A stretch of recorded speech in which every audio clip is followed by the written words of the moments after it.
بسم اللہ الرحمن الرحیم الحمدللہ رب العالمین والصلاة والسلام علی اشرف الانبیاء والمرسلین نبینا محمد وعلی آلہ واصحابہ اجمعین وبعد۔ القواعد الاربعہ نامی اس رسالے میں، جسے اللہ تعالیٰ کے فضل و کرم سے، اس کی توفیق سے ہم اور آپ پڑھ رہے ہیں، عقیدے کے باب کا ایک چھوٹا لیکن بہت ہی زیادہ اہم یہ رسالہ ہے، اور اس کا پیغام بہت ہی زیادہ اہم ہے، باریک ہے، عظیم الشان۔ ہم لوگوں نے اس سے پہلے والے حلقے میں، یعنی اس سے پہلے کی ملاقات میں جو آخری باتیں پڑھی ہیں، وہ ہیں اللہ کے نبی صلی اللہ علیہ وسلم جب نبی بنا کر کے بھیجے گئے تھے، تو اس وقت اللہ تعالیٰ کو چھوڑ کر دوسروں کی پوجا کرنے والے یا اللہ تعالیٰ کے ساتھ دوسروں کو شریک کرنے والے جو لوگ تھے، وہ کسی ایک غیر اللہ کی عبادت نہیں کرتے تھے۔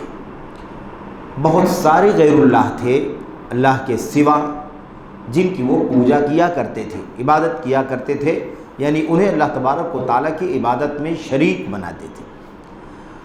اور اس حوالے سے جو شروع کی باتیں تھیں بنیادی، وہ آپ کے سامنے آ چکی ہیں کہ جن کو اللہ تعالیٰ کے سوا وہ پوجتے تھے، اللہ تعالیٰ کی بندگی میں شریک کرتے تھے، ان میں اللہ تبارک و تعالیٰ کے وہ بندے بھی تھے، وہ مخلوق بھی تھی جو جاندار تھی اور مختلف مراتب کے تھے وہ، اور بے جان بہت ساری مخلوقات کی وہ پرستش کیا کرتے تھے۔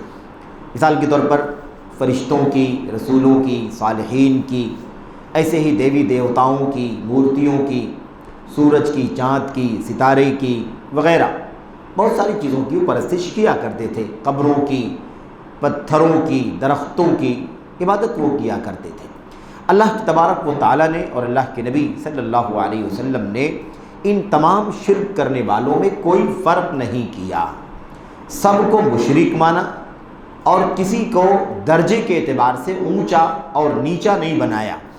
سارے کے سارے لوگوں پر ایک حکم لگا، سب کے سب کافر قرار پائے، مشرک قرار پائے، اور سب کو اللہ تبارک و تعالیٰ کی کتاب میں، نبی کریم صلی اللہ علیہ وسلم کی سنت میں شرک کرنے والا کہا گیا، خواہ وہ نبیوں کا یا فرشتوں کا یا ایسے ہی صالحین کا یا اللہ تبارک و تعالیٰ کے دیگر نیک بندوں کا پجاری ہو، یا پھر سورج چاند ستاروں کا، درختوں کا، دیوی دیوتاؤں کا، مورتیوں کا، شجر حجر قبر، کسی کی پرستش کرتا ہو، کوئی فرق نہیں کیا گیا کہ یہ الگ ہیں یہ الگ ہیں۔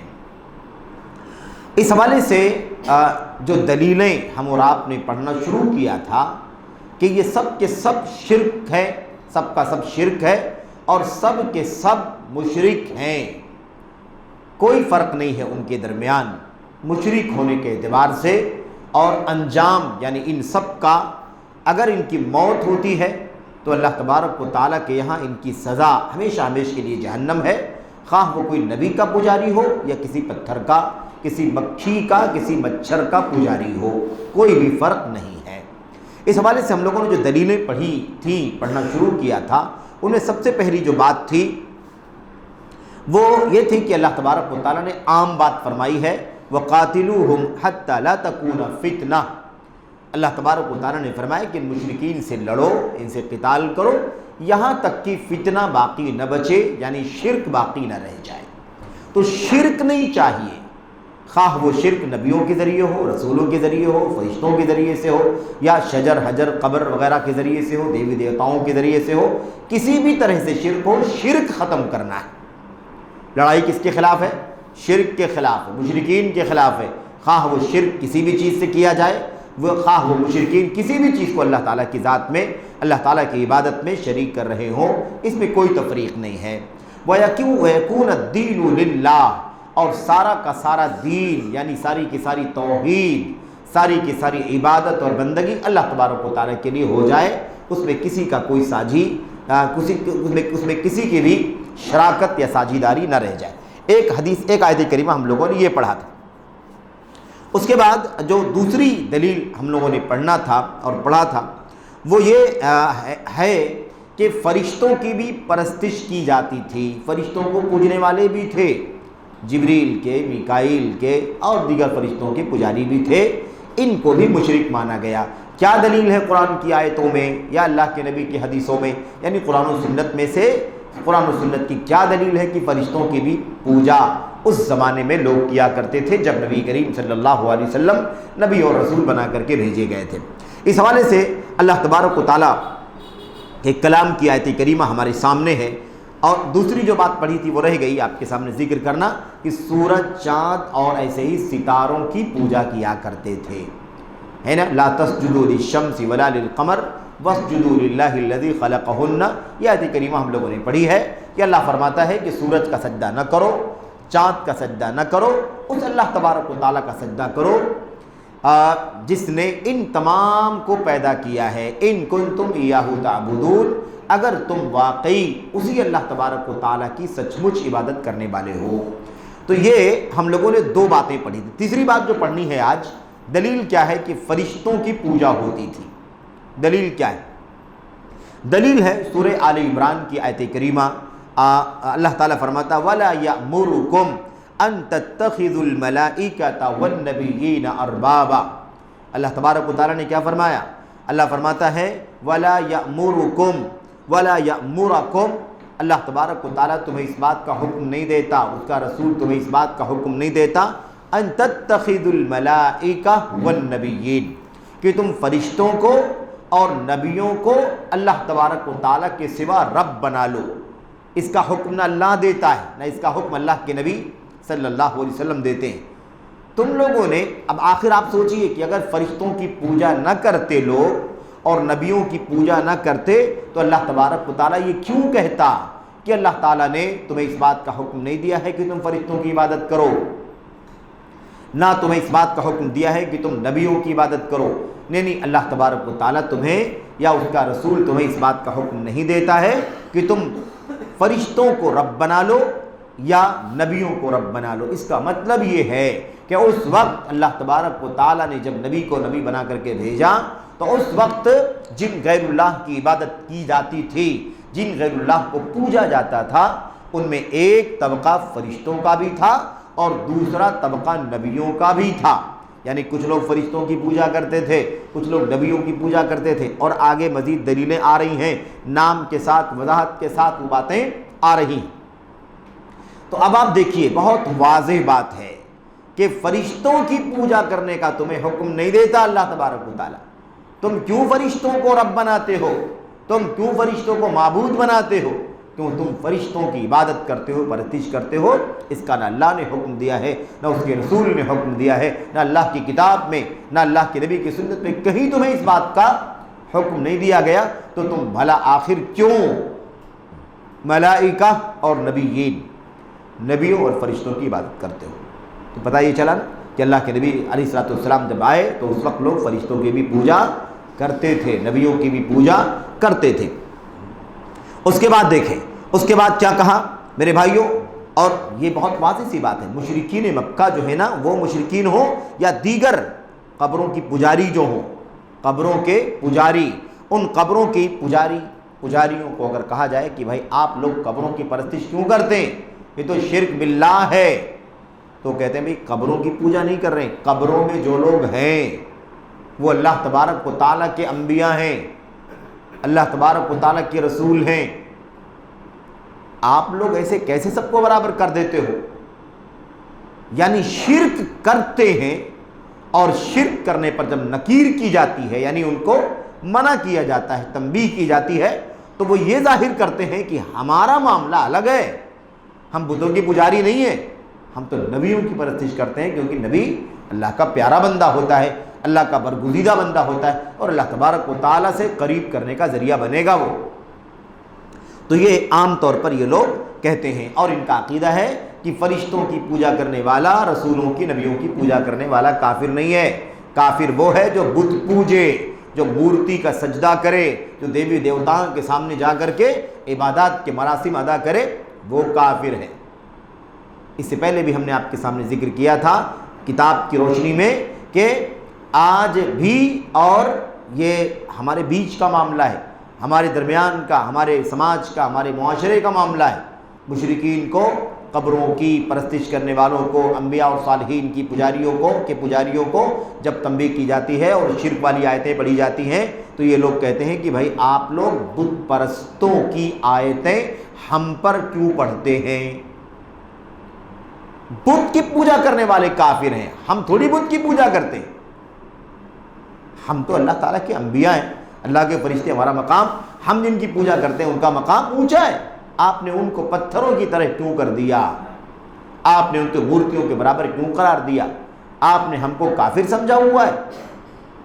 کافر وہ تھے جو بتوں کی، لات منات کی پجاری تھے، وہ کافر تھے، ہم تھوڑی نہ کافر۔ اس طرح کی بات آج کل کے قبروں کی پجاری کہتے ہیں اور جواب دے کر کے اپنے آپ کو مطمئن کر لیتے ہیں، اور انکار کرنے والوں کو، نکیر کرنے والوں کو اس طرح کا جواب دے کر کے مطمئن ہو جاتے ہیں۔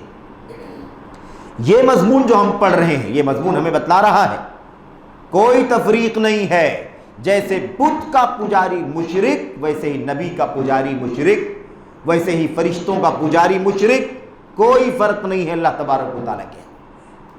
اس کے بعد اگلی والی جو بات ہے وہ یہ ہے کہ اللہ تبارک و تعالیٰ نے اپنے کلام کے اندر یہ بیان فرمایا کہ انبیاء کی، رسولوں کی بھی پوجا کیا کرتے تھے لوگ۔ تو ایک تو یہ آیت کریمہ میں بھی فرشتوں کے ساتھ نبیوں کا ذکر آ گیا، لیکن اس کے بعد الگ سے اللہ تبارک و تعالیٰ کے کلام کی وہ آیت کریمہ جو حضرت عیسیٰ علیہ السلام کے بارے میں ہے، اس آیت کریمہ کا ذکر کرتے ہیں، جس میں ایک دم واضح سی بات بیان کی گئی ہے، اس بات کی دلیل کہ نبیوں کی پوجا کرتے تھے لوگ اللہ کے نبی علیہ السلام کے زمانے میں۔ اللہ فرماتا ہے، یہ بھی سورۃ المائدہ کی آیت نمبر 116، اللہ تعالیٰ فرماتا ہے وَإِذْ قَالَ اللَّهُ يَا عِيسَىٰ وَإِذْ قَالَ اللَّهُ يَا عِيسَىٰ، جب اللہ تبارک و تعالیٰ نے کہا اے عیسیٰ ابن مریم، اللہ تبارک و تعالیٰ اس وقت کو یاد کرو جب اللہ تبارک و تعالیٰ کہے گا اے عیسیٰ ابن مریم علیہ السلام، أَأَنْتَ قُلْتَ لِلنَّاسِ اتَّخِذُونِي وَأُمِّيَ إِلَٰهَيْنِ مِن دُونِ اللَّهِ، اے عیسیٰ ابن مریم کے بیٹے عیسیٰ، اور یہ بات اس سے پہلے بھی غالباً آپ کے سامنے بطور یاد دہانی ضمناً کی گئی ہے کہ عیسیٰ علیہ السلام کے ساتھ ولدیت جو لگتی ہے ہم سب کے ساتھ، باپ کا نام نہیں ہے بلکہ ماں کا نام ہے۔ عیسیٰ ابن مریم کے بیٹے عیسیٰ کے والد کا نام نہیں لگا ہوا، عیسیٰ کی والدہ علیہ السلام کا نام لگا ہوا ہے، اس لیے کہ عیسیٰ علیہ السلام کے والد نہیں تھے۔ اللہ تبارک و تعالیٰ نے کہا کن، ہو جا، فکان، تو عیسیٰ علیہ السلام ہو گئے، ہے نا۔ اسی لیے کیا کہا جاتا ہے، ہمارا ایمان کیا ہونا چاہیے کہ عیسیٰ علیہ السلام اللہ کے بندے ہیں، اس کے رسول ہیں، اللہ تبارک و تعالیٰ کی جانب سے روح ہے، اللہ تبارک و تعالیٰ کا کلمہ کن جو اللہ نے کہا تھا ہو جا، اسی کن کے ذریعے سے ہونے والے ہیں۔ کلمتہ، اللہ تبارک و تعالیٰ کا کلمہ ہے، یعنی اللہ تعالیٰ کا کلمہ مطلب اللہ تعالیٰ نے جو کہا تھا کن ہو جا، اسی کلمے یعنی اسی بولنے کی وجہ سے، اللہ کے حکم کی وجہ سے آپ پیدا ہوئے تھے، کوئی باپ نہیں تھا۔ اور پوری تفصیلات آپ کے سامنے آتی رہتی ہے بار بار کہ حضرت عیسیٰ علیہ السلام کی پیدائش حضرت مریم علیہ السلام سے ہوئی۔ حضرت مریم جب حاملہ ہوئی، جیسا کہ سورہ طٰہٰ کے اندر پورا نقشہ اللہ تبارک و تعالیٰ نے کھینچا ہے، حضرت مریم علیہ السلام کا واقعہ حضرت سورہ مریم کے اندر بھی بیان کیا گیا ہے۔ اللہ تبارک و تعالیٰ نے کھول کر کے اس بات کو بیان کیا ہے کہ عیسیٰ علیہ السلام جب حضرت مریم کے بطن میں تھے اور وہ حاملہ تھی، اور جیسے ہی حمل ظاہر ہوا قوم کے لوگوں نے کوسنا شروع کر دیا اور الزام لگانا شروع کر دیا، اور کہا مریم تم نے کیا کر لیا، تمہارا باپ بھی بڑا اچھا آدمی تھا، تمہاری ماں بھی بڑی اچھی تھی، نہ تمہارے باپ غلط تھے نہ تمہاری ماں غلط تھی، بھلا تم نے یہ غلط قدم کیسے اٹھا لیا۔ اس طرح کا لوگوں نے تانا دینا شروع کر دیا۔ بہرحال اللہ تبارک و تعالیٰ نے اس پوری سچائی کو بیان کیا کہ عیسیٰ اللہ تبارک و تعالیٰ کے حکم کن سے پیدا ہوئے۔ اب یہ جو جن لوگوں نے دعوے کیے ہیں اور اپنی کتابوں میں لکھے ہیں کہ عیسیٰ علیہ السلام کی پیدائش باپ سے ہوئی ہے، باپ کے نطفے سے پیدا ہوئے ہیں حضرت عیسیٰ علیہ السلام، جیسے دیگر لوگ ماں باپ سے پیدا ہوتے ہیں، ایسے ہی حضرت عیسیٰ علیہ السلام بھی اپنی ماں مریم اور اپنے باپ کے بیچ میں پیدا ہوئے ہیں۔ باپ کا نام یوسف تھا، یوسف نامی کوئی آدمی تھا جس نے حضرت مریم علیہ السلام کے ساتھ صحبت کی، یعنی نکاح ہوا، شادی ہوئی، اور پھر اس کے بعد صحبت ہوئی، اور اس کے نتیجے میں حضرت عیسیٰ علیہ السلام پیدا ہوئے۔ یہ جن لوگوں نے اپنی کتابوں میں لکھا ہے وہ سب کے سب جھوٹے ہیں، وہ سب کے سب مکار ہیں، اللہ کی کتاب پر جھوٹ باندھنے والے ہیں، اور حضرت مریم علیہ السلام پر الزام لگانے والے ہیں، حضرت عیسیٰ علیہ السلام پر الزام لگانے والے ہیں۔ تو ایسے لوگ کذاب ہیں، دجال ہیں، جھوٹے ہیں، سمجھ رہے ہیں؟ ایسی باتیں بیان کرنے والے سراسر قرآن کریم کے خلاف، سنت کے خلاف ہیں۔ ایک نئی دنیا بھر کے دلائل موجود ہیں، اس لیے اس طرح کی بات کرنا کیا ہے؟ یہ ذاتی اللہ تبارک و تعالیٰ کی، اللہ تبارک و تعالیٰ کی طرف سے ہونے والے اس عظیم الشان قدرت کے نمونے۔ میرے بھائیو، یہ ایک نمونہ اللہ تبارک و تعالیٰ کی قدرت کا، کہ اللہ تبارک و تعالیٰ کا جو عام نظام ہے کہ ماں اور باپ کے بیچ میں بچہ پیدا ہوتا ہے، ایسے اللہ تعالیٰ کی قدرت ہے کہ حضرت آدم علیہ السلام کو یوں ہی مٹی سے پیدا کر دیا، اور حضرت آدم علیہ السلام سے حضرت حوا کو پیدا کر دیا۔ اور ایسے اللہ تبارک و تعالیٰ کی یہ بھی قدرت ہے کہ اللہ تبارک و تعالیٰ نے بغیر باپ کے حضرت مریم کے بطن سے حضرت عیسیٰ علیہ السلام کو پیدا کر دیا۔ تو یہ الزام ہے، جھوٹا الزام ہے، اور ہم نے اس سے پہلے بھی ذکر کیا تھا کہ سر سید احمد خان صاحب نے، جن کو تعلیم کا پیشوا سمجھا جاتا ہے ملک وطن عزیز ہندوستان کے اندر، انہوں نے اپنی کتاب، تفسیر کی کتاب لکھی، اور اس کے اندر انہوں نے یہ بات لکھی کہ حضرت مریم علیہ السلام کا نکاح ہوا تھا۔ کون کہتا ہے کہ نکاح نہیں ہوا تھا؟ نکاح ہوا تھا، ان کے شوہر تھے، شوہر کا نام یوسف تھا، اور یوسف اور مریم کے بیچ میں حضرت عیسیٰ علیہ السلام کی پیدائش ہوئی۔ یہ بڑی جرأت کے ساتھ، جسارت کے ساتھ اپنی تفسیر کی کتاب میں انہوں نے لکھا ہے، اور بہت سارے معجزات کا انکار کر دیا، بہت ساری تعویل کی، اور چونکہ نیچری آدمی تھے اس لیے اپنی نیچریت کے گل کھلائے، اور قرآن کریم کی آیات کا اس طرح سے تمسخر اڑایا، اور اس کے ساتھ تلاؤ کیا، کھلواڑ کیا، جس کی مثالیں ایک دو نہیں ہیں بلکہ دسیوں نہیں بلکہ سینکڑوں میں، اور وہ کتاب پڑھنے جیسی نہیں ہے، لیکن افسوس کی کتاب شائع ہے، اور اس کے اندر انہوں نے ساری باتیں لکھی ہوئی ہیں۔ تو لوگوں کو چاہیے کہ وہ جو سر سید ڈے مناتے ہیں، ان کے کارنامے گنواتے ہیں، ان کو یہ بھی بتانے کی ضرورت ہے کہ اللہ واسطے قوم کے لوگوں کو، خاص طور پر نوجوانوں کو، تعلیم کے نام پر ان سے جوڑ کر کے اندھی عقیدت نہ پیدا کریں، بلکہ یہ حقیقت بھی کھولیں جو عقیدے کا فساد ہے، منہج کا فساد ہے، قرآن کریم کے ساتھ تلاعب ہے۔ اس حقیقت کو بھی بے نقاب کرنا ضروری ہے، تاکہ یہ نئی نسل یہ بھی جانے کہ ان کے کارنامے اتنے بڑے بڑے ہیں، تو انہوں نے یہ گمراہ کرنے کا کام بھی کیا ہے امت کو، اس کتاب کو لکھ کر کے، اور حدیث کے انکار کا جو میرے بھائیو سلسلہ چلا وطن عزیز ہندوستان کے اندر، اس میں جو بہت سارے نام ہیں، ان ناموں میں سے ایک نام سر سید احمد خان کا بھی ہے۔ اس لیے اس بات کو اچھی طرح سے ذہن میں رکھیں۔ اللہ تبارک و تعالیٰ نے کیا فرمایا؟ وَإِذْ قَالَ اللَّهُ يَا عِيسَى ابْنَ مَرْيَمَ، جب اللہ تبارک و تعالیٰ نے فرمایا اے عیسیٰ ابن مریم، أَأَنْتَ قُلْتَ لِلنَّاسِ اتَّخِذُونِي وَأُمِّيَ إِلَٰهَيْنِ مِن دُونِ اللَّهِ، کیا تم نے کہا تھا عیسیٰ، کیا تم نے کہا تھا لوگوں سے کہ مجھے اور میری ماں کو اللہ تبارک و تعالیٰ کے سوا دونوں کو معبود بنا لو؟ عیسائی، مسیحی، نصرانی جن کو کہا جاتا ہے، یہ آخر تمہاری اور تمہاری ماں مریم کی پوجا کیوں کر رہے ہیں؟ آج عیسائی پوجا کر رہے ہیں کہ نہیں کر رہے ہیں؟ حضرت عیسیٰ علیہ السلام کی پرستش اور حضرت مریم کی بھی پرستش کرتے ہیں، اور ان کے یہاں تثلیث کا عقیدہ ہے، اقانیم ثلاثہ کا عقیدہ ہے، ٹرینٹی کا عقیدہ ہے۔ ہم سب اس بات کو اچھی طرح سے جانتے ہیں۔ آپس میں بھی یہ لوگ کافی کشمکش کا شکار ہیں، ایک عیسیٰ ہیں، ایک مریم ہیں، تیسرا حضرت جبریل ہیں، یا اللہ تبارک و تعالیٰ ہے، یا کون ہے، یا آپس میں بھی ان کے کئی ایک اختلاف ہیں۔ لیکن خلاصہ یہ کہ اللہ تبارک و تعالیٰ پوچھے گا کیا تم نے اپنی قوم سے کہا تھا، لوگوں سے کہا تھا کہ مجھے یعنی عیسیٰ کو خود اور ان کی ماں مریم کو اللہ کو چھوڑ کر کے معبود بنا لینا؟ پتہ چلا کہ نہیں پتہ چلا کہ حضرت عیسیٰ کے بھی پوجا کر رہے تھے۔ قرآن کی آیت کریمہ ہے، نبی کے سامنے کی بات ہے، یہ نبی علیہ السلام کے سامنے کی بات ہے۔ کہ لوگ کس کی پوجا کرتے تھے؟ حضرت عیسیٰ کی بھی اور حضرت مریم کی بھی، کیونکہ آیت کریمہ قرآن کی ہے، اور اللہ تبارک و تعالیٰ قیامت کے دن پوچھے گا کہ کیا تم نے کہا تھا کہ مجھے اور میری ماں کو اللہ کے سوا پوجو؟ قال سبحانک، عیسیٰ علیہ السلام کہیں گے اللہ تیری ذات پاک ہے، ما یکون لی ان اقول ما لیس لی بحق، مجھے کیسے زیب دیتا ہے، کیسے ایسا ہو سکتا ہے کہ میں ایسی بات کہہ دوں جو حق نہیں ہے، جو کیا ہے؟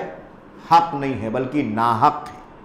حق یہ ہے کہ صرف اللہ کی عبادت کی جائے، اور یہ ناحق ہے کہ اللہ کے سوا کسی کی عبادت کی جائے، چاہے وہ عیسیٰ علیہ السلام کیوں نہ ہو، ان کی والدہ مریم کیوں نہ ہو۔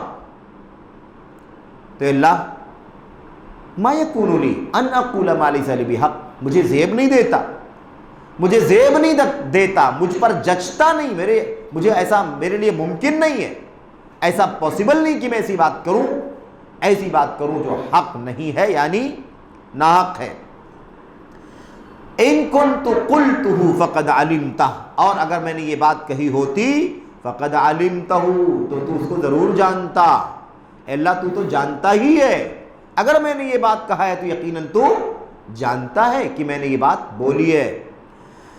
تعلم ما فی نفسی ولا اعلم ما فی نفسک، اے اللہ جو میرے دل میں ہے وہ تو جانتا ہے، میرے جی میں، میرے من میں، میری طبیعت میں جو کچھ ہے وہ تو جانتا ہے، اور تیرے جی میں جو کچھ ہے وہ میں نہیں جانتا۔ تعلم ما فی نفسی ولا اعلم ما فی نفسک، اور آگے کیا کہا؟ انک انت علام الغیوب، یقیناً اے اللہ تبارک و تعالیٰ تو سارے غیبوں کا جاننے والا ہے، اور بہت بڑا جاننے والا، کوئی چیز پوشیدہ نہیں، جتنی چیزیں غائب ہیں پوشیدہ ہیں ہماری اور آپ کی نگاہوں سے، اللہ کی مخلوقات کی نگاہوں سے وہ سب کی سب اللہ تبارک و تعالیٰ ان سارے غیبوں کو خوب جاننے والا ہے۔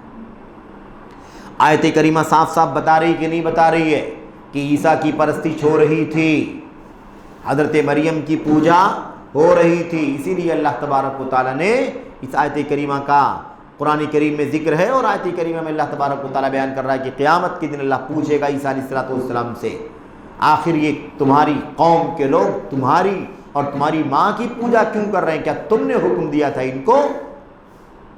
تو یہ گفتگو حضرت عیسیٰ علیہ السلام کے بارے میں اللہ تبارک و تعالیٰ نے یہاں پر بیان فرمائی ہے۔ تو اب یہاں پر بہت اچھی طرح سے اس بات کو جان لینے کی ضرورت ہے کہ انبیاء علیہ السلام کی پوجا ہوتی تھی اللہ کے نبی کے زمانے میں۔ اب آپ دیکھیے اللہ نے کیا فرمایا، الہین من دون اللہ، اللہ کے سوا دو معبودوں کو تمہاری پرستش، تمہاری پوجا اور تمہاری ماں کی پوجا، من دون اللہ کہا کہ نہیں کہا بھائی؟ قرآن کی آیت میں اللہ نے کیا فرمایا؟ من دون اللہ، اللہ کے سوا عیسیٰ اور مریم، تو سب اللہ کے سوا ہیں، جس کی بھی عبادت کی جا رہی ہے اللہ کے سوا وہ سب اللہ کے سوا ہیں۔ اگر دیوی دیوتا اللہ کے سوا ہیں، سورج چاند اللہ کے سوا ہیں، تو ایسے ہی عیسیٰ اور عیسیٰ کی والدہ مریم علیہ السلام بھی اللہ کے سوا ہیں۔ یہ بھی شرک ہے اللہ تبارک و تعالیٰ کے ساتھ، کوئی فرق نہیں ہے، دونوں کو اللہ نے ماں سوا کہا ہے۔ اللہ کے سوا میں پتھر بھی آتا ہے، درخت بھی آتا ہے، دیوی دیوتا بھی آتے ہیں، سورج چاند بھی آتے ہیں، ایسے ہی اللہ تعالیٰ کے انبیاء اور اللہ کے نیک بندے بھی آتے ہیں، فرشتے بھی آتے ہیں، کوئی فرق نہیں۔ تو یہ ہو گئی بات کس کی؟ انبیاء علیہ السلام کے بارے میں میرے بھائیوں، کہ اللہ تبارک و تعالیٰ کے یہاں شرک بہرحال شرک ہے، کسی کو بھی پوجا جا رہا ہو۔ اس کے بعد اگلی والی جو بات ہے وہ یہ ہے کہ نیک لوگوں کی، صالحین کی، جس کو آج کل ہم لوگ بزرگ کہتے ہیں، بزرگوں کی پوجا بھی ہوا کرتی تھی، صالحین کی، نیک لوگوں کی، اللہ والوں کی پوجا ہوا کرتی تھی۔ ایسا بھی ہوتا تھا اللہ کے نبی صلی اللہ علیہ وسلم کے زمانے میں، آپ جب نبی بنائے گئے تو صالحین کی پوجا بھی ہوتی تھی۔ آج تو صالحین کی پوجا خوب ہو رہی ہے، قبروں کو دیکھ لو، مزاروں کو دیکھ لو، بڑی تعداد میں صالحین کا نام جڑا ہوا ہے اس سے۔ اب میرے بھائیوں، کیا دلیل ہے کہ صالحین کی پوجا ہوتی تھی، نیک لوگوں کی؟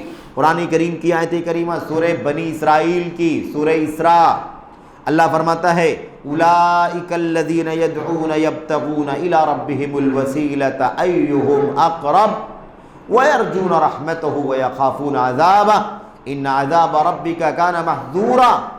اللہ تبارک و تعالیٰ فرماتا ہے اس آیت کریمہ کے اندر غور کریں، صاف دلیل ہے کہ صالح لوگوں کی، بزرگوں کی، نیک لوگوں کی، اللہ والوں کی بھی پوجا ہوتی تھی اللہ کے نبی صلی اللہ علیہ وسلم کے زمانے میں۔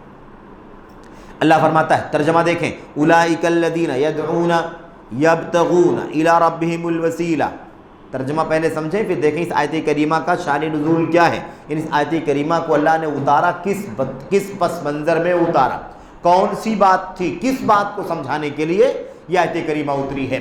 یہ وہ لوگ ہیں جو لوگ یدعون پکارتے ہیں، اولئک الذین یدعون، یہی وہ لوگ ہیں جو پکارتے ہیں، یبتغون چاہتے ہیں، الی ربہم الوسیلہ اللہ تبارک و تعالیٰ سے قریب ہونے کی چاہت رکھتے۔ یہ وہ لوگ ہیں جو اللہ تبارک و تعالیٰ کو پکارتے ہیں، اللہ کی عبادت کرتے ہیں، اللہ کی پرستش کرتے ہیں، اپنے ہاتھوں کو اٹھا کے اللہ تبارک و تعالیٰ کے سامنے اللہ سے دعائیں کرتے ہیں۔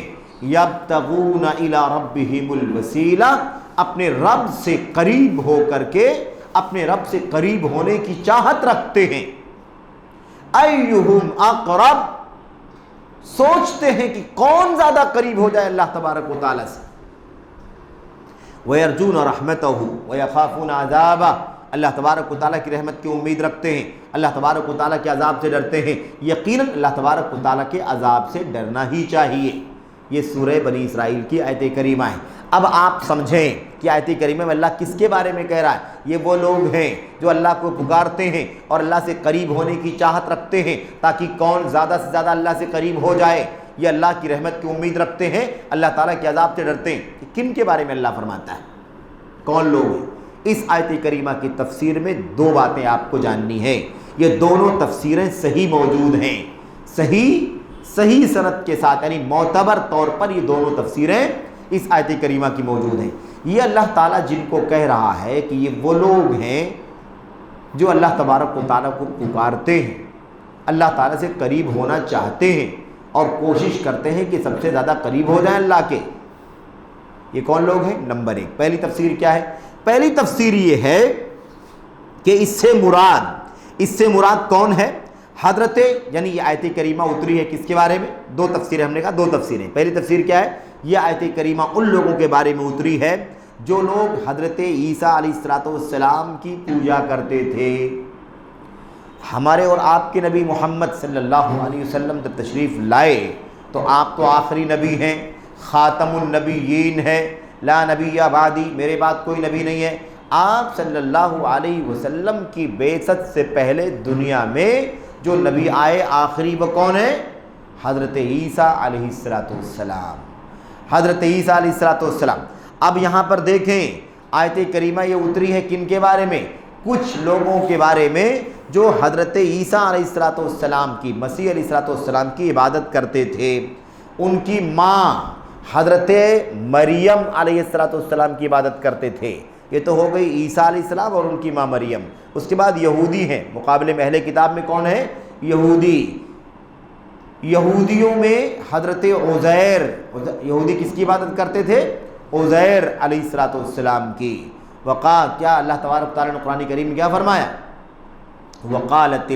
وقالت اليہود عزیر ابن اللہ وقالت النصارى المسیح ابن اللہ۔ اس یہودیوں نے کہا کہ عزیر اللہ کے بیٹے ہیں اور عیسائیوں نے کہا کہ عیسیٰ اللہ کے بیٹے ہیں، مسیح اللہ کے بیٹے ہیں۔ دو کے دونوں کیا ہیں؟ دو کے دونوں کفریہ کام کر رہے ہیں۔ تو یہاں بات سمجھنے کی ہے، آیت کریمہ اتری ہے، حضرت عیسیٰ علیہ السلام، ان کی ماں مریم اور حضرت عزیر کی عبادت کرنے والے کچھ لوگ تھے جو ان کی عبادت کیا کرتے تھے۔ اب ان کی عبادت کر رہے ہیں اور یہ کس کی عبادت کر رہے ہیں بھائی؟ کچھ لوگ تھے جو عبادت کس کی کر رہے ہیں؟ عیسیٰ کی، مریم کی اور حضرت عزیر کی۔ لیکن حضرت عیسیٰ، حضرت مریم اور حضرت عزیر یہ کس کی عبادت کر رہے ہیں؟ اللہ تبارک و تعالیٰ کی۔ یہ پہلا شان نزول ہے۔ اللہ کیا بتلا رہا ہے اس آیت کریمہ کے اندر؟ اللہ فرما رہا ہے کہ بھئی تم لوگ عزیر کو پوچھتے ہو، تم لوگ عیسیٰ کو پوچھتے ہو، تم لوگ مریم کو پوچھتے ہو، ارے یہ عزیر، یہ عیسیٰ اور یہ مریم، یہ وہ اللہ کے بندے ہیں جو اللہ تبارک و تعالیٰ کو پکارتے ہیں، اللہ سے قریب ہونے کی چاہت کرتے ہیں، اور کون زیادہ اللہ سے قریب ہو جائے اس کی فکر میں لگے ہوئے ہیں، اللہ کی رحمت کی امید کرتے ہیں، اللہ تعالیٰ کے عذاب سے ڈرتے ہیں۔ تو تم ان کی عبادت کرتے ہو، اور یہ کس کی عبادت کرتے ہیں؟ اللہ تبارک و تعالیٰ کی۔ اللہ انہی کو مخاطب کر کے فرما رہا ہے اولئک الذین یدعون یبتغون الی ربہم الوسیلہ، یہ وہ لوگ ہیں جو اللہ تبارک و تعالیٰ سے، اللہ تبارک و تعالیٰ کو پکارتے ہیں، اللہ کی عبادت کرتے ہیں، اور یبتغون چاہتے ہیں اللہ تبارک و تعالیٰ سے قریب ہونا، ایہم اقرب، زیادہ قریب کون ہو جائے۔ تو اللہ تبارک و تعالیٰ کے کلام کی آیت کا معنی کیا نکلا؟ معنی یہ نکلا کہ اللہ فرما رہا ہے کہ تم ظالموں شرک کر رہے ہو، اللہ تبارک و تعالیٰ کے علاوہ اللہ کے ان بندوں کی عبادت کرتے ہو، عیسیٰ کی، ان کی ماں مریم کی اور حضرت عزیر کی، جبکہ یہ سب کے سب تو اللہ سے قریب ہونا چاہتے تھے، اللہ کی عبادت کر رہے ہیں، اللہ کو پکار رہے ہیں، اللہ کی بندگی کر رہے ہیں، اللہ سے قریب ہونا چاہتے ہیں، اللہ سے رحمت کی، اللہ کی رحمت کی امید کرتے ہیں، اللہ کے عذاب سے ڈرتے ہیں۔ تو یہ تو اللہ کی عبادت کرتے ہیں، اور تم لوگ کیسے ہو کہ تم اللہ کو چھوڑ کر کے ان کی پوجا کرتے ہو؟ پتہ چلا کہ نہیں پتہ چلا کہ آیت کریمہ جن کے بارے میں اتری ہے وہ کون لوگ ہیں؟ وہ حضرت عیسیٰ کے پجاری ہیں، حضرت مریم کے پجاری ہیں، اور حضرت عزیر علیہ السلام کے پجاری ہیں۔ یہ اللہ تبارک و تعالیٰ کے نیک بندے ہیں کہ نہیں ہیں؟ بھئی حضرت عیسیٰ تو اللہ کے نبی ہو گئے، لیکن حضرت مریم کون ہے؟ اللہ کی نیک بندی، صدیقہ۔ کون ہے حضرت مریم؟ نیک صالحہ، اللہ تبارک و تعالیٰ کی بندی۔ نبیہ ہیں، رسول ہیں؟ نہیں، کوئی نبی رسول عورتوں میں نہیں آیا، عورتوں میں کوئی نبی اور رسول نہیں آیا اور نہ آ سکتا ہے۔ ایسا کوئی دعویٰ کوئی کرے تو اس کے جھوٹ ہونے میں کوئی شک نہیں ہے۔ تو حضرت مریم اللہ کے نبی حضرت عیسیٰ علیہ السلام کی والدہ ہیں اور صدیقہ ہیں، اونچا مقام رکھتی ہیں۔ سمجھ رہے ہیں نا؟ نبیوں کے بعد، شہداء کے بعد، نبیوں کے بعد درجہ کس کا ہے؟ صدیقین کا، اور ان کے بعد شہداء کا، اور اس کے بعد صالحین کا۔ اب یہ دیکھیں یہاں پر کتنی وضاحت کے ساتھ یہ بات آ گئی کہ اللہ تعالیٰ فرماتا ہے کہ یہ تو اللہ کے بندے، اللہ کی عبادت کرنے والے ہو، تم ان کی عبادت کیوں کرتے ہو گئی بات ہے نا؟ ایک چیز۔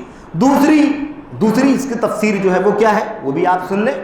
دوسری تفسیر یہ ہے کہ عرب کے کچھ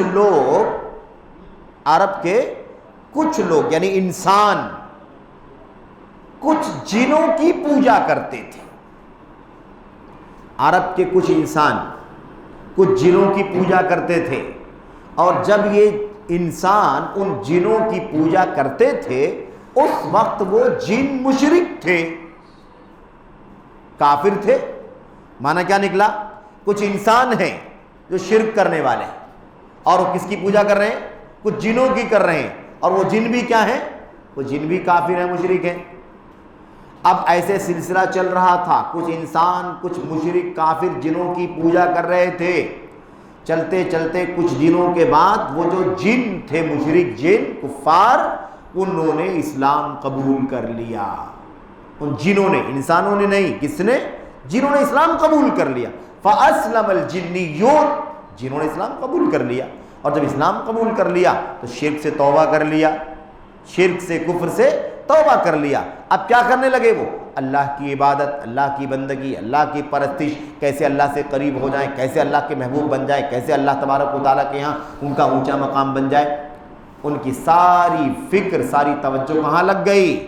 اب اسلام کی نعمت ملی ہے تو اللہ کی عبادت، اللہ کی بندگی، اللہ سے قریب ہونا، اللہ تعالیٰ کا محبوب بننا، اللہ کی رحمت کی امید کرنا، اللہ کے عذاب سے ڈرنا، اس کام پر لگ گئے۔ ٹھیک ہے؟ اب جب ان جنوں کو پتہ چلا کہ بھئی وہ لوگ جو کچھ انسان تھے وہ ہماری پوجا کرتے تھے، بھئی ہم لوگ جب مشرک تھے، کچھ نہیں جانتے تھے، تب تو ہماری پوجا کرتے تھے، ٹھیک، نہ ہم جانتے تھے نہ تم جانتے تھے، لیکن اب تو ہم اسلام لا چکے ہیں، ہم گوارا نہیں کر سکتے کہ کوئی ہماری عبادت کرے، ہم جس کے اللہ کی عبادت کرتے ہیں سب کو چاہیے اسی کی عبادت کریں۔ تو اس آیت کریمہ میں اللہ کیا بیان فرما رہا ہے کہ وہ جنات جو اسلام لے آئے تھے، اسلام لانے کے بعد اللہ کو پکارتے تھے، اللہ کی عبادت کرتے تھے اور اللہ سے قریب ہونے کی کوشش کرتے تھے، ایک دو نہیں تھے نا، کئی جن تھے، الجنیون، بہت سارے جن۔ ان جنہوں نے اسلام قبول کرنے کے بعد اب ان کی چاہت کیا ہو گئی؟ اللہ سے، اللہ کی عبادت بندگی، اللہ سے قریب ہونے کی کوشش، اللہ کا محبوب بننے کی کوشش۔ تو جب ان کو پتہ چلا کہ کچھ انسان ہماری عبادت کر رہے ہیں تو ان جنوں کو بہت خراب لگا، بہت برا لگا کہ ہم اللہ کی عبادت کرتے ہیں، ہم اس بے کس، ہمارے پاس کوئی طاقت نہیں، کوئی اختیار نہیں، تو تم بھی اسی اللہ کی عبادت کیوں نہیں کرتے؟ تم ہماری عبادت کیوں کرتے ہو؟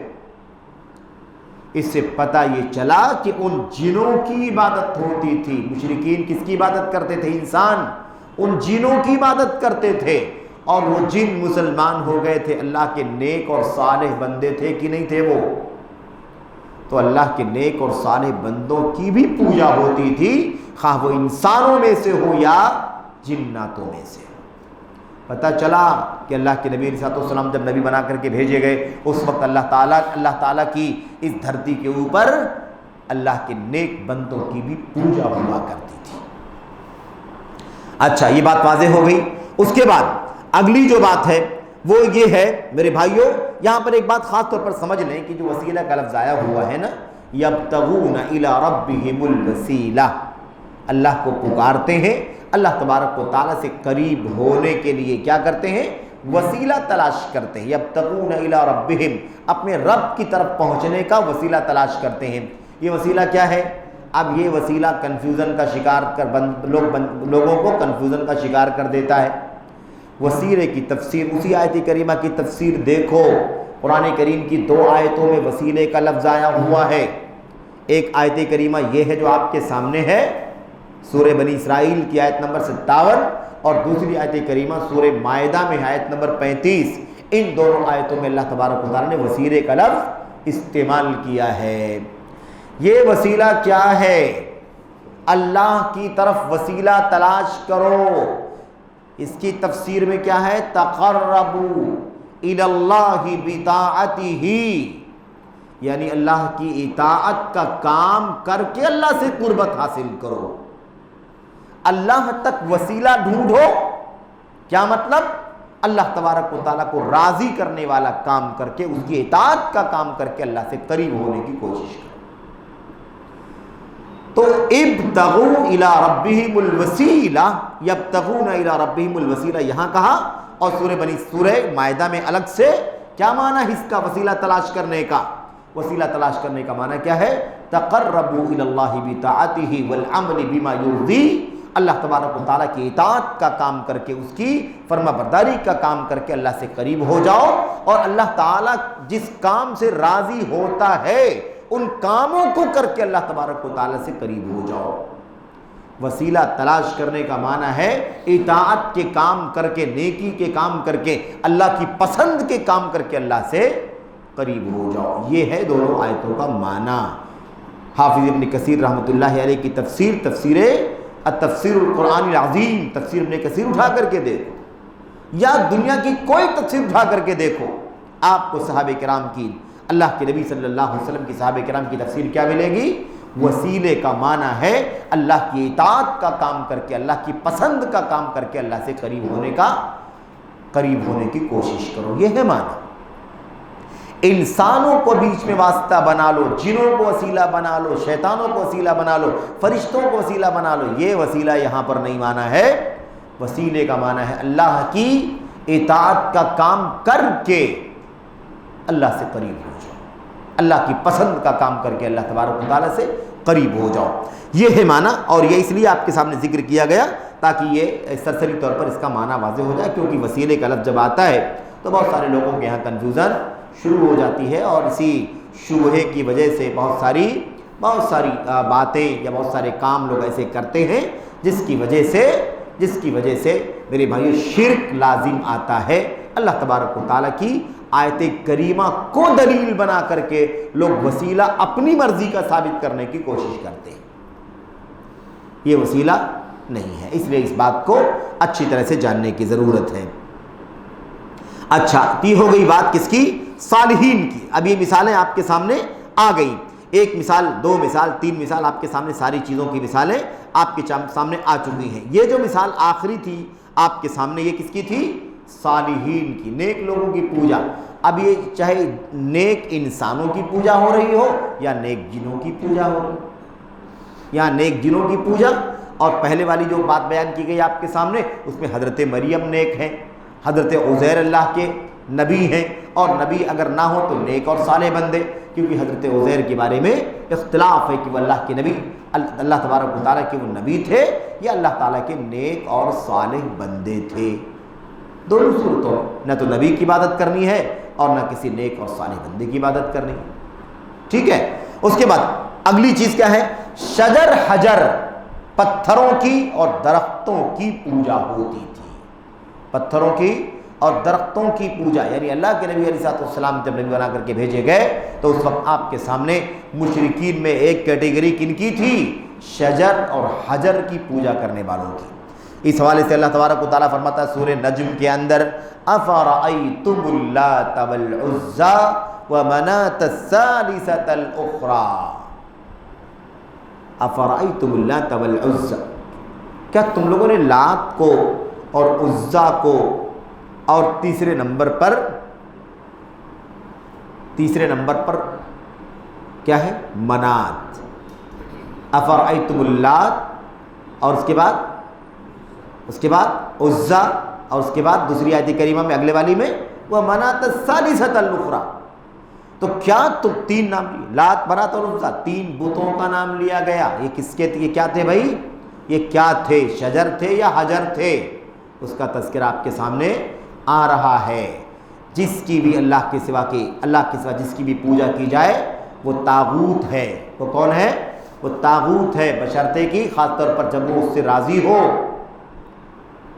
اور ان بتوں کے جو نام آپ کے سامنے آئے ہیں، لات منات اور عزیٰ، ان تینوں کے بارے میں ہمیں پڑھنا ہے کہ یہ تینوں کون ہیں۔ ابھی صرف اور صرف آیت کریمہ سے کیا پتہ چلا؟ یہ دلیل ملی کہ اللہ تبارک و تعالیٰ کی عبادت کے اندر پتھروں کو بھی شریک کیا جاتا تھا، اللہ تبارک و تعالیٰ کی عبادت کے اندر درختوں کو بھی شریک کیا جاتا تھا۔ آئیے آگے دیکھتے ہیں، اب یہ لات کیا ہے؟ لات کیا ہے؟ لات کے بارے میں آپ یہ جان لیں کہ طائف نامی جو جگہ ہے نا، طائف سعودی عرب میں، مکے سے 80-90 کلومیٹر کے فاصلے پر، ٹھنڈا علاقہ، طائف میں نصب کیا ہوا پایا جانے والا ایک بت، لات کہاں تھا؟ لات مورتی جو تھی لات کی، وہ کہاں تھی؟ وہ طائف میں تھی، اور شکل کیا تھی اس کی؟ ایک چٹان تھی، اس چٹان کو کاٹ کر کے تراش کر کے ایک شکل دے دی گئی تھی، اور اسی کو کیا نام دیا گیا تھا؟ لات، اس کا نام تھا لات۔ اچھا، پھر اس چٹان کا جو کندہ کیا ہوا تھا، نقش بنا ہوا تھا، کاٹ کے چھیل کے پتھر کو، اس کے پاس ایک عمارت بھی بنی ہوئی تھی، اس پتھر کے اوپر، اس چٹان کے اوپر ایک عمارت بنی ہوئی تھی، اور دروازہ لگا ہوا تھا، دروازے کے اوپر پردے لگے ہوئے تھے۔ اور خاص بات یہ ہے کہ عرب کے مشرکین اس طائف میں بنے ہوئے لات کے اس مورتی کو خانہ کعبہ کے مقابلے میں سمجھتے تھے، یعنی جیسے خانہ کعبہ کا اونچا مقام ہے، ایسے طائف میں لات کا مقام ہے۔ یہ صورتحال تھی، ٹھیک ہے۔ اچھا، اور جہاں پر دربار بنا ہوا ہے، عمارت قائم ہے اور بت مورتی موجود ہے، وہاں پر درباری کیوں نہیں رہیں گے؟ تو درباری بھی تھے وہاں پر، مجاور بھی تھے، اس کی دیکھ ریکھ کرنے والے، اس کی صاف صفائی کرنے والے، اس کی اس کو خوشبو میں بسانے والے، دھونے والے، اس طرح کے سارے کام کرنے والے بھی موجود تھے۔ اس لات کی اللہ کے سوا پوجا کی جاتی تھی، اللہ کے سوا اس لات کی پوجا کی جاتی تھی۔ بہرحال اس کے بارے میں ایک بات اور بھی بیان کی گئی ہے، ایک بات یہ تو کیا نا، افرأیتم اللات، اللات، ایک قرأت ہے اللات، یعنی تا کے اوپر بھی تشدید، تا کے اوپر بھی تشدید. ابھی جو قرآن کی آیت ہمارے سامنے اس کے اندر تا کے اوپر تشدید نہیں ہے. اللہ تو، اور دوسرا کیا ہے، اس کو کیسے پڑھا گیا ہے، اللہ تو، یعنی تا پر تشدید. جب اللہ پڑھیں گے تو معنی کیا بنے گا اس کا، یہ بن جائے گا لت یلت. کیا کہتے ہیں اس کو، کیا کہتے ہیں، ستو. ستو گھولنے کو کہا جاتا ہے لت یلت. اگر کوئی آدمی ستو لائے اور اس کو پانی ڈال کر کے اسے گوندھے، یا اس کو گھی میں ڈال کر کے، گھی ڈال کر کے گوندھے، یا کوئی اور چیز شہد وغیرہ میں، تو جو یہ جو ہے نا، جو گھولتے ہیں، ستو گھولنا، اسی کو عربی میں کیا کہتے ہیں، لت یلت، ستو گھولنا. تو ایک رائے تو یہ ہے کہ بھائی وہ پتھر تھا اور اس کے اوپر کاٹ کاٹ کر کے، کندہ کر کے ایک شکل بنا لی گئی تھی.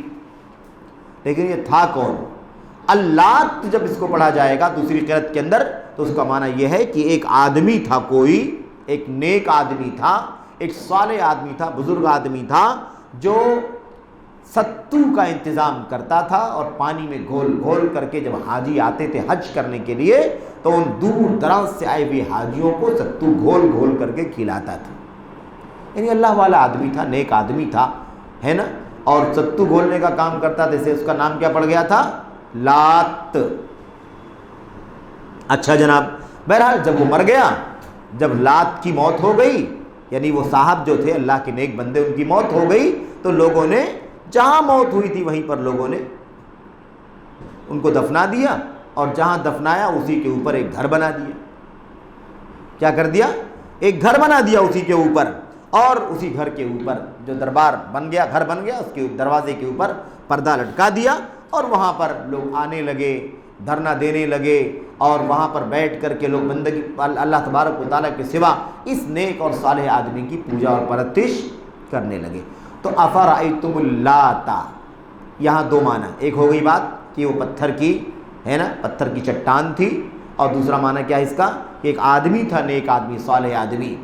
تو اگر پہلے والا معنی لیتے ہیں تو پتھر کی پوجا ہو رہی ہے کہ نہیں ہو رہی ہے، اور اگر یہ والا معنی لیتے ہیں کہ کوئی نیک اور صالح آدمی تھا تو ایک بزرگ کی پوجا ہو رہی ہے، ایک بزرگ کی پوجا ہو رہی ہے. عزا کون ہے، شیخ نے کیا کہا ہے، شجر حجر کی پوجا نا، درختوں کی اور پتھروں کی پوجا، اسی میں یہ آیت کریمہ کی مثال دی ہے. آیت کریمہ میں لات کے بارے میں پڑھ لیا ہم نے، عزا کے بارے میں بالکل اختصار کے ساتھ، عزا اور منات. عزا کون ہے، یہ وادی نخلا، مکہ اور ایسے ہی طائف کے بیچ میں، مکہ اور طائف کے بیچ میں ایک آبادی ہے جس کو وادی نخلا کہتے ہیں، اور پرانی آبادی ہے، یعنی اللہ کے نبی صلی اللہ علیہ وسلم کے زمانے میں بھی اس کو وادی نخلا کے نام سے جانا جاتا تھا.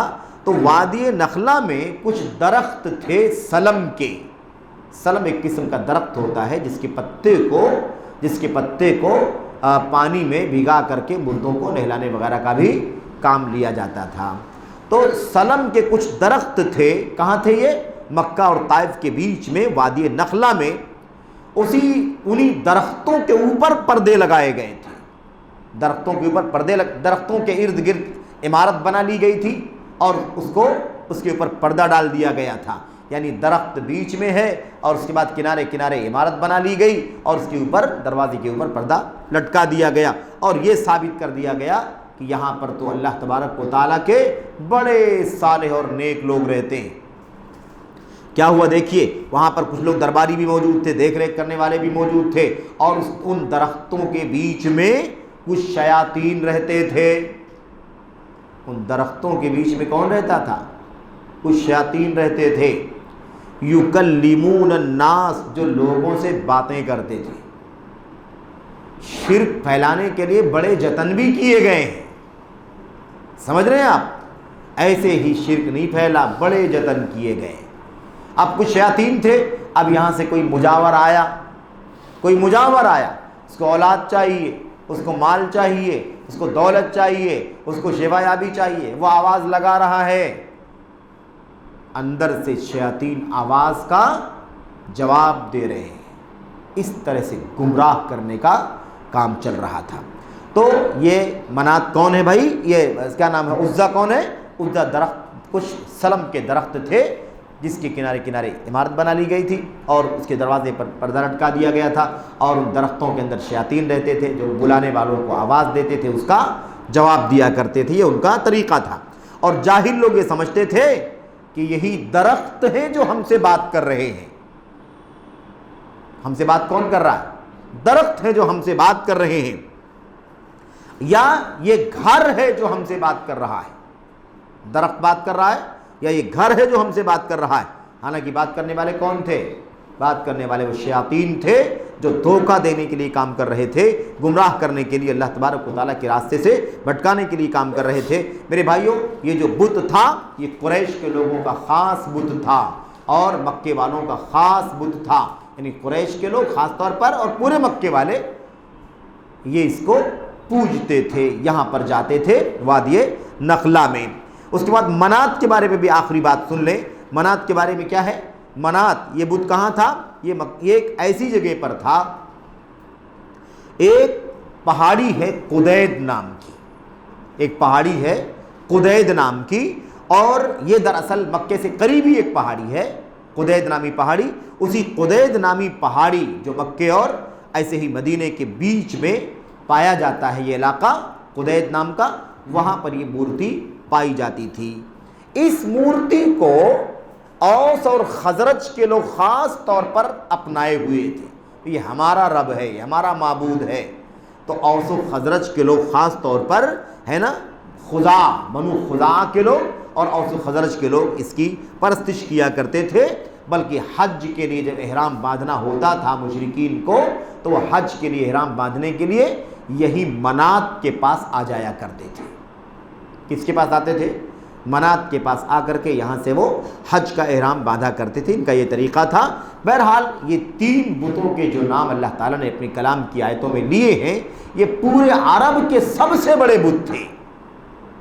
اور بھی بہت سارے بتوں کی پوجا ہوتی تھی، چھوٹے، ان سے چھوٹے، ان سے چھوٹے، گلیوں گلیوں میں، ہر راستے پر، گھروں میں، سفر میں، اپنے تھیلے میں، اپنے جھولے میں، ہر جگہ بت رہا کرتے تھے۔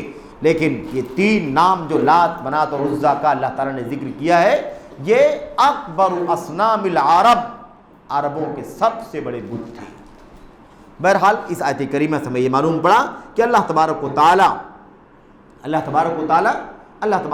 کے سوا جن کی پوجا ہوتی تھی ان کے اندر یہ شجر اور حجر بھی تھے، یہ پتھر بھی تھے اور یہ درخت بھی تھے۔ آپ نے دیکھا نا دونوں آگے کہ نہیں آگے؟ عزا کے بارے میں کیا پتہ چلا کہ یہ درخت ہیں، لات کے بارے میں پتہ چلا کہ یا تو کوئی انسان تھا، نیک آدمی، اور یا تو کوئی پتھر ہے، چٹان ہے، اور ایسے ہی منات بھی کیا ہے؟ ایک مورتی ہے جو مکہ مدینہ کے بیچ میں بنائی گئی تھی، اور خاص طور پر خزاع کے لوگ اور ایسے ہی اوس و خزرج کے لوگ آ کر کے اس کی پوجا کیا کرتے تھے۔ یہ ایک دلیل ہے جو ہم لوگوں نے پڑھی ہے۔ ابھی انشاءاللہ تبارک و تعالیٰ مزید اور بھی دلیلیں اللہ کے نبی علیہ الصلوۃ والسلام کی حدیثوں کی آئیں گی، جس سے پتہ چلے گا کہ درختوں کی پوجا مشرکین عرب کیا کرتے تھے۔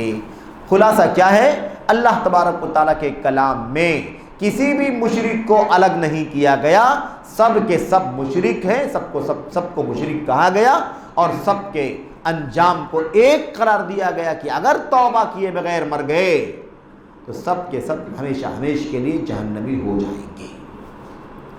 کسی کی بھی پوجا کرتے ہو کوئی فرق نہیں پڑتا۔ تو بہرحال یہ چند باتیں تھیں، مزید باتیں انشاءاللہ تبارک و تعالیٰ اگلی درس میں آئیں گی۔ اللہ سے دعا کرتے ہیں کہ اللہ تبارک و تعالیٰ ہمیں شرک سے متعلق ان حقیقتوں کو سمجھنے کی توفیق عطا فرمائے، اور آج کل کے مشرکین، قبر پرستوں کے شبہات جو بھی ہیں ان کو میرے بھائیو ہم سب کو سمجھنے کی اور ان دلائل کی روشنی میں ان کو جواب دینے کی توفیق عطا فرمائے، تاکہ وہ توبہ کر کے شرک سے باہر نکلیں، توحید کو گلے لگائیں اور اللہ تبارک و تعالیٰ کی خالص بندگی کر کے جنت کا راستہ اختیار کر لیں، اپنے آپ کو جہنم سے بچا لے جائیں، کیونکہ شرک کے ساتھ مغفرت ممکن نہیں ہے۔ اللہ تبارک و تعالیٰ ہمیں اور آپ کو شرک کے ذرے ذرے سے بچنے کی، دوسروں کو بچانے کی، آگاہ کرنے کی توفیق عطا فرمائے۔ آمین رب العالمین، وصلی اللہ وسلم وبارک علی نبینا محمد وعلی آلہ وصحبہ اجمعین۔ السلام علیکم ورحمۃ اللہ وبرکاتہ۔